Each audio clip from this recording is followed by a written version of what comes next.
सभी लोगों को मेरा नमस्कार। मित्रों, मैं उमेश, चीफ एडवाइज़र एसएमएलएसएस के ट्रस्ट।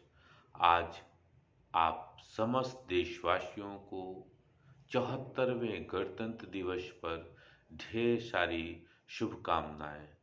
मित्रों, हमें आज़ादी तो 15 अगस्त 1947 में मिली, लेकिन हम आज़ाद होने के बाद किस रूप में शासन प्रशासन व्यवस्था चलाएंगे, इसके लिए एक संविधान की आवश्यकता पड़ी। और मित्रों, वो संविधान हमें वैसे तो कांग्रेस के अधिवेशन होते रहे और सर्वप्रथम 1929 में कांग्रेस के लाहौर अधिवेशन में पूर्ण स्वराज की बात कही गई और पंडित जवाहरलाल नेहरू जी ने इसे उठाया और उसमें ये निर्णय लिया गया कि हम प्रत्येक वर्ष जो जनवरी माह का आखिरी, कहने का मतलब है, दिवस होगा, उसमें हम उस इतवार के जो दिवस होगा उसमें हम मनाएंगे। तो प्रत्येक वर्ष इसीलिए 26 जनवरी 1930, फिर 31, फिर ऐसे ऐसे करते करते 1950 तक हम लोगों ने इसको मनाया। और दोस्तों, जिस प्रकार से हम बाबा साहब भीमराव अंबेडकर जी के जो योगदान था, क्योंकि दोस्तों 13 समितियां थी, जिसमें एक समिति जो ड्राफ्टिंग कमेटी, जिसको प्रारूप समिति कहेंगे, जिसके अध्यक्ष बाबा साहब जी थे, जिन्होंने सारी 13 समितियों में आपस में कोऑर्डिनेशन, समन्वय बराबर बनाए रखा, तालमेल बराबर बनाए रखा और समय समय पर जो इसमें सेंट्रल हॉल में जो कानून बनाए गए, जो कि इस प्रकार हो, उस जिसका मॉनिटर, जिसका सुपरविजन बाबा साहब के नेतृत्व में चलता रहा।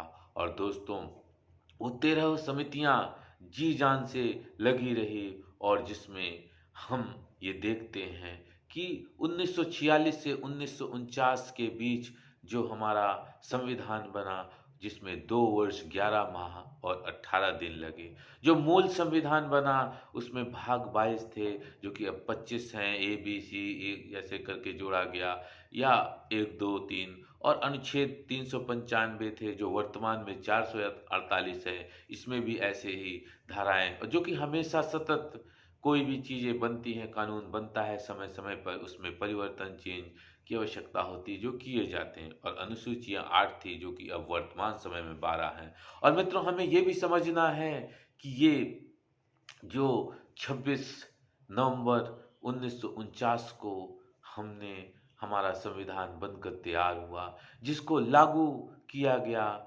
26 जनवरी 1950, क्योंकि दोस्तों 2 माह का समय जो पहले बना, तो जो लगातार कांग्रेस के 1929 से ही, जो लाहौर अधिवेशन से ही पूर्ण स्वराज की मांग की गई, जो आखिरी इतवार जो कि 26 जनवरी दिन नियत की गई, जो कि हम लगातार जब मनाते रहे 20 वर्षों से, तो कैसे भूल सकते थे इस 26 को। तो फिर इसीलिए 26 जनवरी 1950 को संविधान लागू किया गया।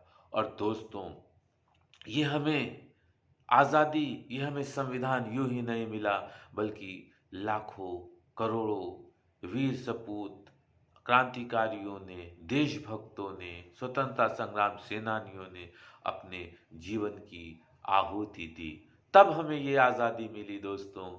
और भारत में जो ये गणतंत्र है, अर्थात कोई किसी वंश का, किसी व्यक्ति विशेष का यहाँ पे शासन ना होकर, बल्कि राष्ट्रपति का अप्रत्यक्ष ढंग से निर्वाचन होता है, चुना जाता है। यहाँ दोस्तों, यहाँ प्रधानमंत्री, यहाँ राष्ट्रपति का चुनाव होता है। और 1946 में जब संविधान बनाने की तैयारी शुरू हुई, तो इसमें शुरू में 389 मेंबर्स थे, जो कि 1947 में 299 हुए और 1950 आते-आते इसमें जो आखिरी में दस्तखत होने थे वो 294 बचे। कुछ की मृत्यु हो गई, कुछ समस्या हो गई, कुछ और इस 294 में मित्रों 15 महिलाएं रहीं।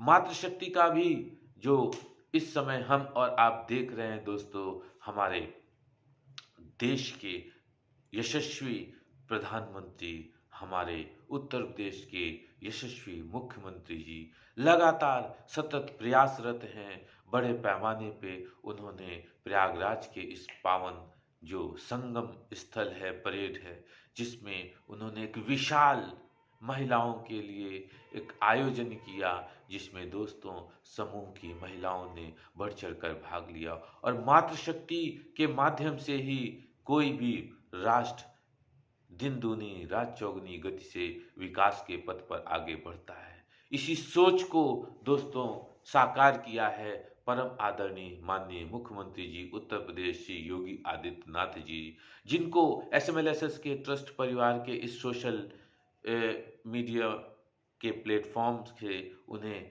उनकी भूरी भूरी उनकी वंदना है, प्रशंसा है। और दोस्तों जितना भी शब्द कहा जाए उतना कम है, क्योंकि आप ऐसे मुख्यमंत्री रहे जिनका लगातार जो कार्यकाल है वो स्वर्णिम अक्षरों से रचित है। दोस्तों अगर आपके लिए ये कहा जाए कि आपने वास्तव में उस मजलूम, उस गरीब, उस जरूरतमंद, उस ऐसे आवश्यकता वाले व्यक्ति के हृदय में एक रोशनी दिखाने का काम किया है, तो कोई अतिशयोक्ति ना होगी। और दोस्तों पुनः आप सब लोगों को गणतंत्र दिवस की ढेर सारी शुभकामनाएं और सबके लिए ये वर्ष 2023 मंगलकारी हो और लगातार हम और आप संविधान के नियमों के तहत प्रगति के पथ पर बढ़ते रहें। जय हिंद, जय भारत, नमस्कार।